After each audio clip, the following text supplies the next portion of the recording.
Hey everyone, welcome back to my channel, and in this video I'm going to share with you the most amazing feature of the universal motor, which is from a mixer. So this is a 250 volts 500 watts universal motor from an old Mixie, and it has 6 wires, but only 5 of them are needed since this green wire is for the earth. Now these two black wires are connected to the brushes which are responsible for feeding current to the armature, and the remaining 3 wires are for the field. Even though every universal motor has 2 field poles and each field pole has a single winding with 2 output wires, but the field windings are all interconnected, so somehow the total number of output wires here are 3 for speed regulation, high and low.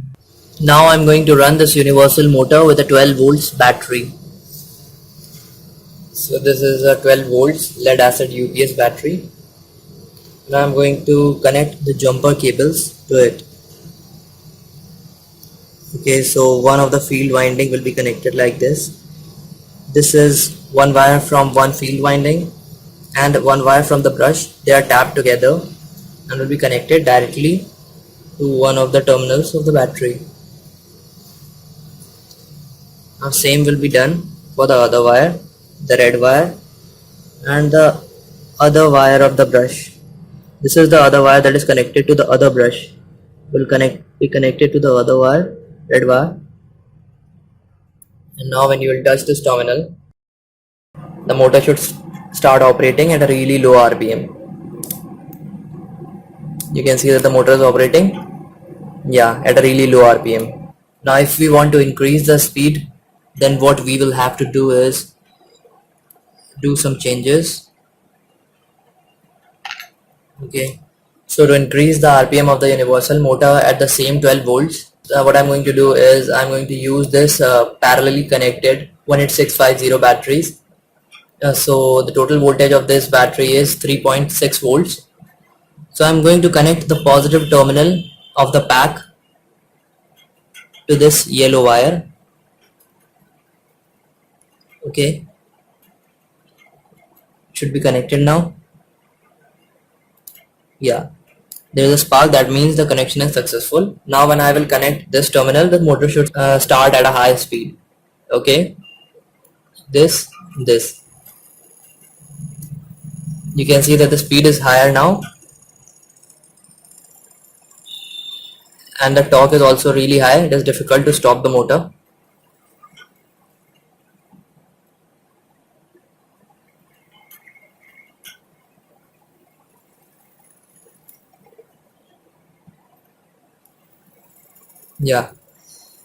Now I will show you the magic part. I will remove this terminal. As you can see that I have removed the terminal, and the motor is still operating without the field connected. Now I have removed the entire battery, and the field wires are completely open, and the motor is still operating perfectly.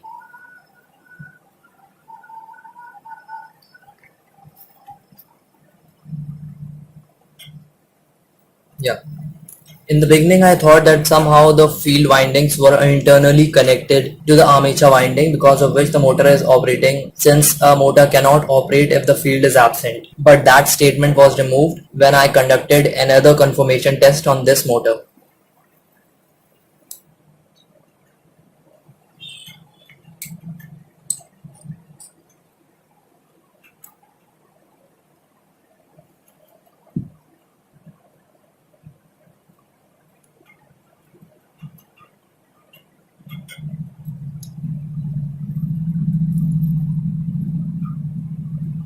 You can see that the motor is operating at really slow speed, and it is picking up the speed in some time. So this operation of the universal motor is because of the residual magnetism that is present on the field core.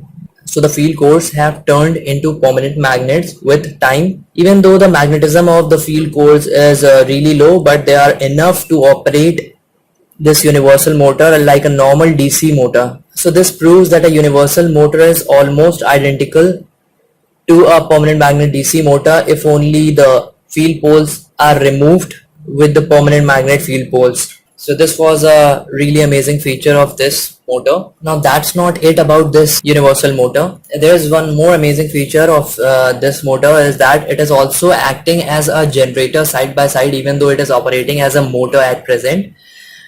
As you can see, the two open field windings, the armature winding is inducing flux in the field poles, and the field pole has coil all around it, because of which electric current is induced in the coil. I will connect this LED load to the field winding of this universal motor, and you should see it glow, and that too really bright.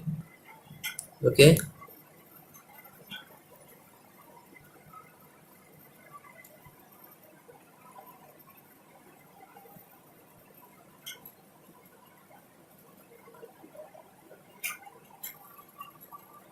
So you can see that the LED light has started lighting up brightly, and you can see there's a bit flickering. That flickering indicates that the generated voltage at the output terminals of the field winding of this universal motor is AC.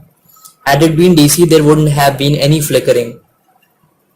So this universal motor is taking DC input voltage to the armature, and that armature is inducing magnetic flux in the field poles of this universal motor, and they are getting magnetized and producing AC voltage in return. So as you can see that the bulb is glowing really bright, and it has almost no effect on the performance of this universal motor. Okay.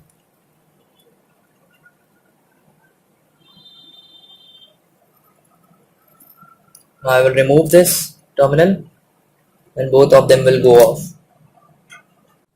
Now I am going to give this motor 19 volts DC supply from a laptop charger.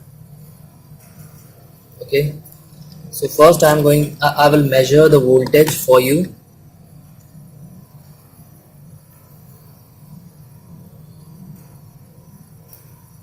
Black terminal. Yeah, you can see that the voltage is 19.2, 19.3 volts. So I'm going and it is DC. You can see that it is pointing towards DC. This is AC. It is pointing towards DC. So yeah, it is 19.2 volts DC volts. And now I'm going to operate this motor directly with it, and you'll see the magic.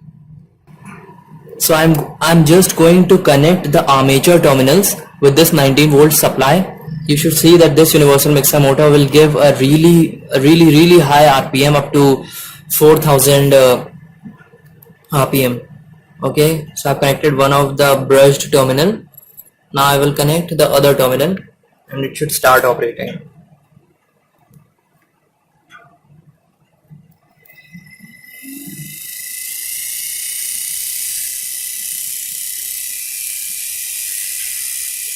You can see that the RPM is really high now, and it keeps on increasing.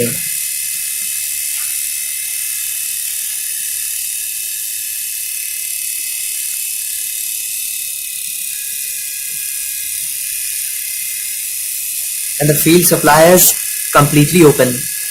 There is no input given to the field supply, which indicates that the field poles are all permanently magnetized. Even though the magnetic strength of the field poles is really low, but it is still operating as a permanent magnet motor. So now I am going to connect this LED bulb to the field windings of this motor, and let's see the illumination strength. I'm hoping that it should not get fused.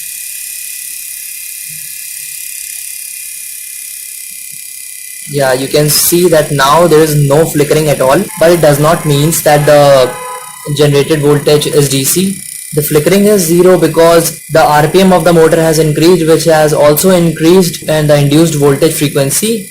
So we cannot actually see that kind of frequency. Okay, the light is really bright because since the RPM has increased, so the induced voltage in the field winding has also increased. Okay, now I will remove this.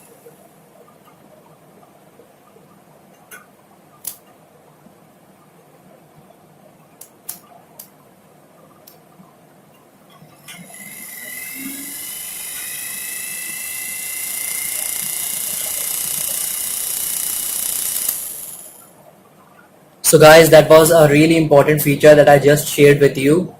Thank you so much for watching my video. Thank you.